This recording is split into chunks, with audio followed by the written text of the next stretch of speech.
Intayon agkapi ante, ijay kapihan sa ilog at tanaw natin pa yung siniunang riles, kas Joy. Habang nagkwentaan kung saan napunta ang kadatungan, dito'y lang yan sa Cafe by the River in the LU ba, kas Joy. O, diba kaya't ko kape siya, kaya't nakangata ko nandiyan sayot ba, kas Joy, char. So, another day, itong video na to ay another gala ba ng palamunin, kasi ba? So, intayon i-flex itong pantalon ko na kinulang nga sa budget, kaya ayan, pinigis-pigis the bong. O, wag niyong ibabash yan kasi unique yan sa mundo, ha? So, ayun na nga, 1 hour 30 minutes nga ang kapihan sa ilog from Baguio City. Pero kung kaya mo namang dayain si kamatayan ay actually pwedeng 1 oras ba, kas Joy.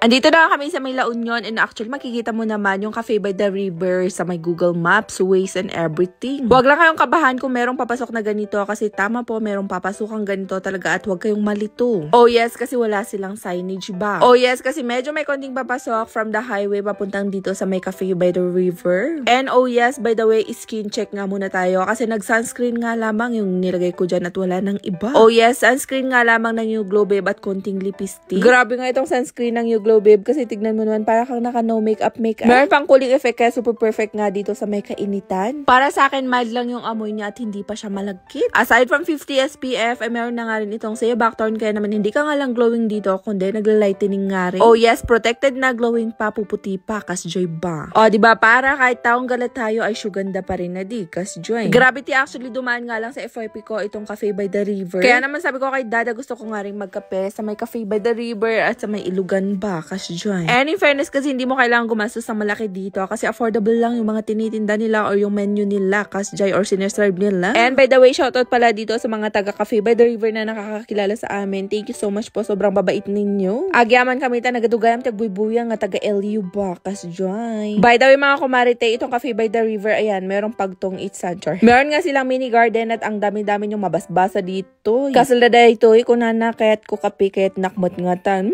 nagsayo. Meron pa silang nalalaman na paarakop-arakop na nairot. Habang inaantay nga namin yung order namin ay eto nga at naglibot-libot nga kami kasi meron silang mini garden dito. Uy, walang ihian dyan. O, diba akala ni Daddy duldulin kung Joy ihi ko daw. O, diba yung bijugyapar ko, puro likod ko yung binudyan ko. Bakit ni talikogenic na gamin ka no?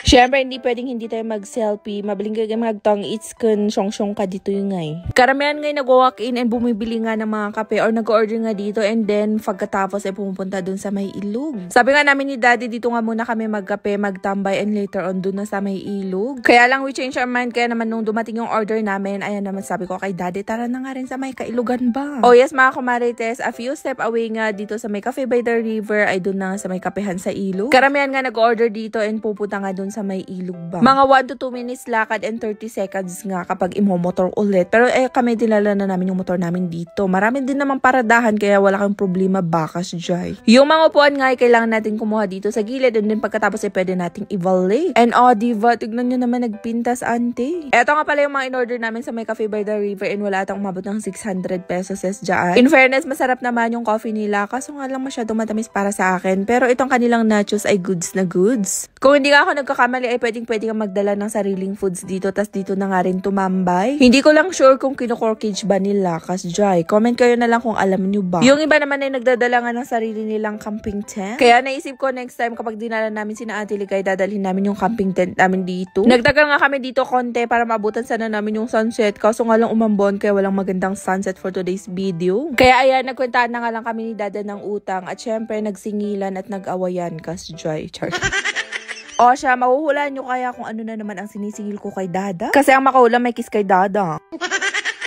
Siyempre, hindi pwedeng hindi tayo mag-TikTok dito kasi suganda nga ng kalugaran. At sa mga nagtatanong nga kung once a day nga lang ako nagtitake nitong Beauty White Capsule, ay yes po, para glowing skin everyday. Hindi ka nga lang glowing dito, kundi magpapasexy ka pa kasi nga aside from glutathione ay meron siyang Garcinia Cambodia. Oh yes, 5-in-1 powerful ingredients nga ang pinag-combine dito, kaya naman super duper grabe ang effect talaga. Siyempre, lalagay natin sa comment box at yellow basket ang link para glowing mommy tayong lahat ba kasi Joy. Kahit anya nga, pa-share kayo mag-add dito yung Cafe by the River sa may kapehan sa may ilog. Yun lang, bye, kas Joy.